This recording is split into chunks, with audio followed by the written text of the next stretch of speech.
தமிழ் மாநில கமிட்டி சார்பு இன்றைக்கு காலையில் 11 மணி முதல் இப்பொழுது வரை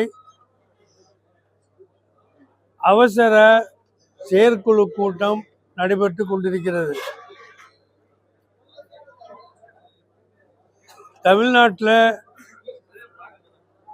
52 மாவட்டங்களாக முஸ்லீம் லீகுடைய அமைப்புக்காக நாங்கள் பிரித்திருக்கிறோம்.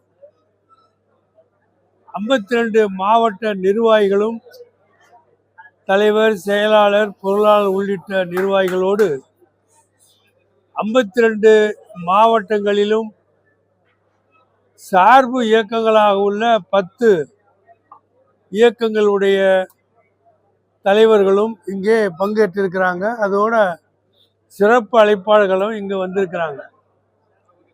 இந்த அவசர செயற்குழு கூட்டத்தினுடைய மிக முக்கியமான நோக்கம் என்னன்னு சொன்னால், நடைபெறக்கூடிய சட்டமன்ற தேர்தலில் இந்திய முஸ்லீம் லீகின் சார்பில் என்னென்ன நடவடிக்கைகளை மேற்கொள்ள வேண்டும் என்று தீர்மானிப்பதற்காகத்தான் இந்த கூட்டம் இப்போ நடந்து கொண்டிருக்கிறது. இது முடிய போகிறது. இதில் வந்த உங்களுக்கு நான் நன்றி சொல்ல வேண்டும்.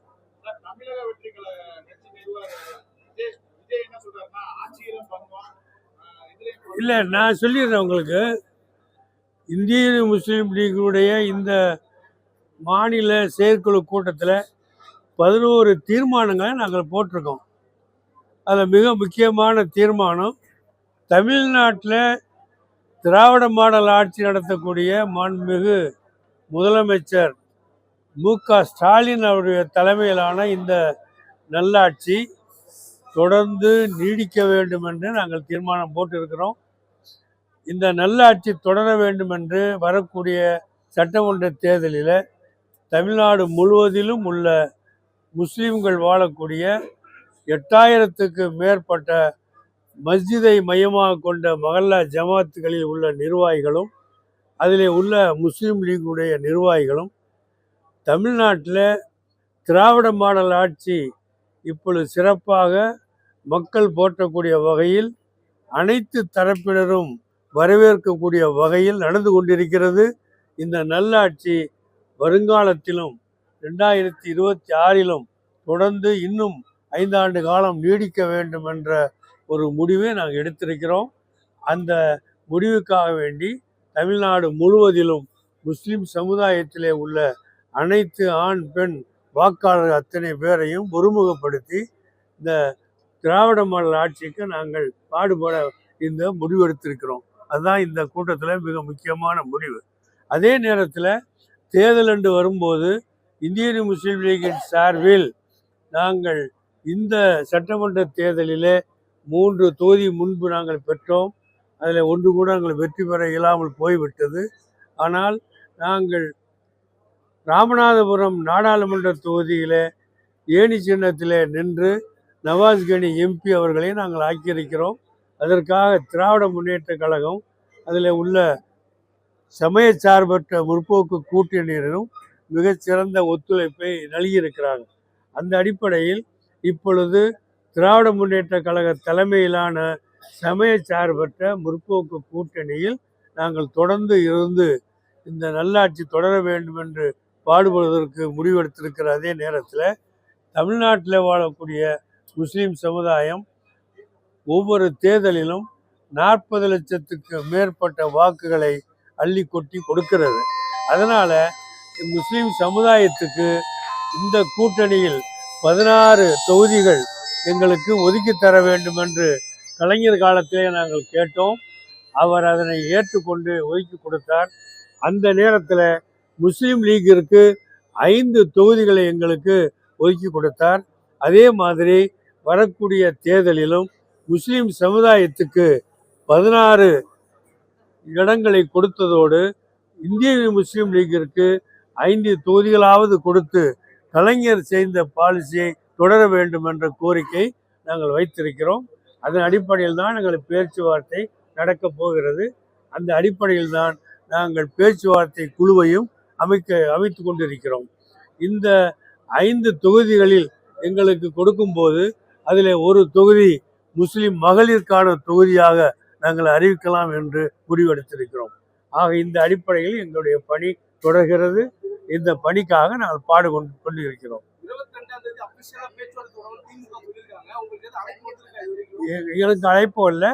அவங்க இன்னும் கமிட்டி போட்டதாக அறிவித்திருக்கிறாங்களே தவிர திராவிட முன்னேற்ற கழகம் அமைத்த குழுவில் யார் இருக்கிறார் என்ற அறிவிப்பு வெளிவரவில்லை.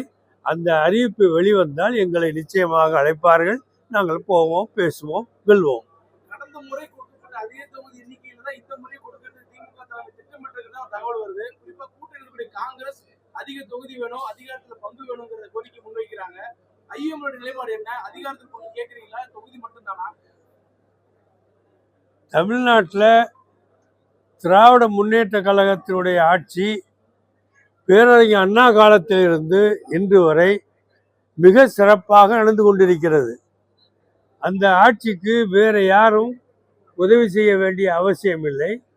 காரணம் என்னன்னா, தமிழ்நாட்டில் திராவிட மாடல் ஆட்சியை தொடரக்கூடிய ஆட்சி தான் தமிழ்நாட்டில் நீடித்து வந்திருக்கிறது.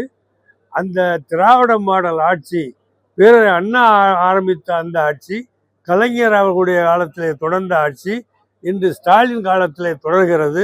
இந்த திராவிட மாடல் ஆட்சி திராவிட முன்னேற்ற கழக தலைமையில்தான் இதுவரை நடந்திருக்கிறது, இப்பொழுது நடக்கிறது. நாளை நிச்சயமாக அப்படித்தான் நடக்கும். அதற்காக நாங்கள் முழு மூச்சாக பாடுபடுவோம். அதிகாரத்தில் பங்கு என்பது எங்களுடைய கோரிக்கை கிடையாது. ஏன்னா திராவிட முன்னேற்ற கழகம் ஆட்சி செய்வது நாங்கள் பெற்ற அதிகாரமாக நினைக்கிறோம். அந்த திராவிட முன்னேற்ற கழக ஆட்சியில் உள்ள அத்தனை அதிகாரத்திலும் எங்களுக்கும் பங்கு கொண்டிருக்கிறாங்க. எங்களை ஒதுக்கிவிட்டு அவர்கள் எதையும் செய்யவில்லை. ஆக எங்களுக்கு புதிதாக பங்கு என்று கேட்க வேண்டிய அவசியம் இல்லை.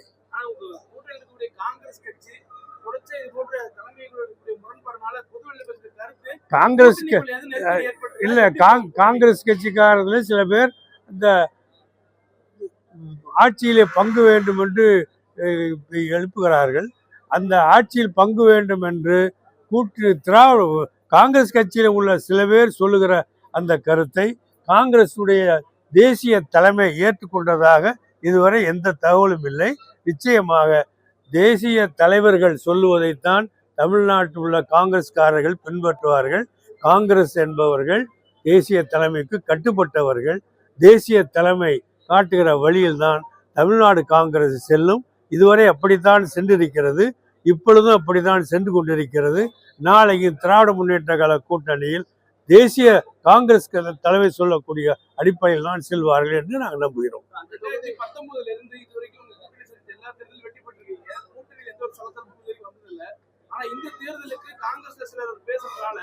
கூட்டணியில காங்கிரஸ் இருக்கா இல்லையா, அது குறிப்பா விஜய் வந்ததுக்கு பிறகு கூட்டணியில காங்கிரஸ் வேற ஒரு கட்சிக்கு போய் வாய்ப்பு இருக்குங்கிற பேச்சு இடம்படுது.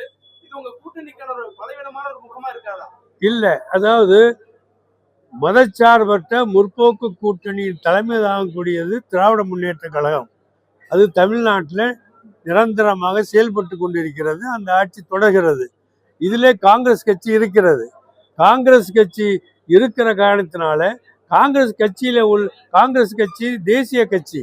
அதில் பலதரப்பட்ட கொள்கை உடையவர்களும் எண்ணம் உடையவர்களும் கருத்துடையவர்களும் இருப்பார்கள். அவர்கள் சொல்லக்கூடிய கருத்துக்கள் அவ்வப்போது பத்திரிகையில் ஊடகங்களிலே வரத்தான் செய்யும். ஆனால் அதை கொண்டு திராவிட முன்னேற்ற கழக தலைமையிலான முற்போக்கு கூட்டணியில் எந்த சலசலப்பும் கிடையாது. இது கருத்து பரிமாற்றமே தவிர சலசலப்பும் கிடையாது. எங்களுக்கு உள்ள சின்னம் ஏணி சின்னத்தில் போட்டு எங்களுக்கு தேர்தல் கமிஷன் கொடுத்திருக்கிற சின்னம் ஏணி. அதனால ஏணி சின்னத்தை போடுவோம். விஜயோடைய வருகையினால சிறுபான்மையினர் வாக்குல விஜய்க்கு போகும், திமுக பலவீனமா இருக்கும் அப்படின்னு அதிமுக இருக்கவங்க ஒரு நரேட்டிவ் செட் பண்றாங்க. நீங்க விஜயோட வருகை எப்படி பாக்குறீங்க சார்? விஜய் ஒரு அரசியல் கட்சியை ஆரம்பிச்சு நடத்திக்கிட்டு இருக்கிறாரு. இதுவரை அவர் தேர்தலில் நின்றதா நாங்கள் பார்க்கவில்லை. இனி வரக்கூடிய தேர்தல் நிற்க போவதாக சொல்லுகிறார்கள். தேர்தல் நடந்த பிறகுதான் ஒரு கட்சியுடைய அவருடைய திறமையும் அவருடைய வெற்றியோ அல்லது தோல்வியோ அவர் பெற்றிருக்கிற பெருமையோ எல்லாம் தெரியும். the test of the political party is election. Election அவர் இதுவரைக்கும் ஈடுபடலை, இப்போதான் பேசுகிறாரு. அப்படி பேசுகிற போது தேர்தல் முடிவு மக்கள் தான் ஜனநாயகத்தில் எஜமானர்கள். அந்த மக்கள் எல்லா சமுதாயத்திலும் இருக்கிறாங்க, சிறுபான்மை மக்கள் மட்டும் இல்லை, எல்லா சமுதாயத்திலும் இருக்கிறாங்க.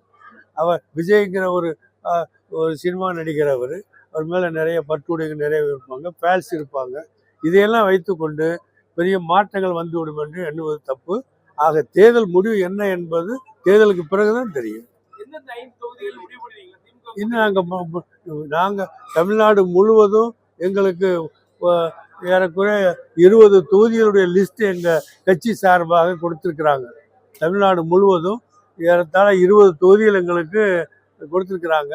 அந்த 20 தொகுதியில் இருந்து நாங்கள் சூஸ் பண்ணி தேர்தல் சேவ் பண்ணி அதில் 5 தொகுதி கேட்கலான்னு இருக்கோம்.